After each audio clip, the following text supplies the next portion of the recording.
આ તરફ અન્ય રાજ્યોની વાત કરીએ તો રાજસ્થાનમાં પણ આ જ પ્રકારે સતત વરસાદ વરસ્યો, એના કારણે અનેક નીચાણવાળા વિસ્તારો પાણીમાં ગરકાવ થયા હતા। ભારે વરસાદ રાજસ્થાનમાં પણ વરસ્યો છે, અનેક જગ્યાઓ છે ડૂબ્યા હતા। અને આ તરફ ઉત્તર પ્રદેશની વાત કરીએ તો ઉત્તર પ્રદેશમાં પણ ભારે વરસાદ વરસ્યો છે, જેના કારણે અનેક જગ્યાએ ભારે મુશ્કેલીનો સામનો લોકોને કરવો પડ્યો છે।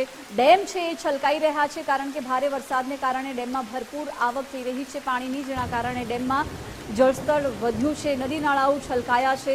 પશ્ચિમ બંગાળની વાત કરીએ તો પશ્ચિમ બંગાળમાં પણ ભારે વરસાદ વરસ્યો છે। આ વરસાદ આફત બનીને પણ ક્યાંક વરસી રહ્યો છે, જેના કારણે જે નીચાણવાળા વિસ્તારો છે ત્યાં લોકોને હાલાકીનો સામનો કરવાનો વારો આવ્યો છે। આ તરફ પાલીની વાત કરીએ તો પાલીમાં પણ ધોધમાર વરસાદ વરસ્યો છે, અજમેરમાં ભારે વરસાદ વરસ્યો છે, ધ્રોલપુરમાં પણ ભારે વરસાદને કારણે છે નદી નાળાઓ છલકાયા છે, ડેમમાં ભરપૂર પાણીની આવક થઈ રહી છે।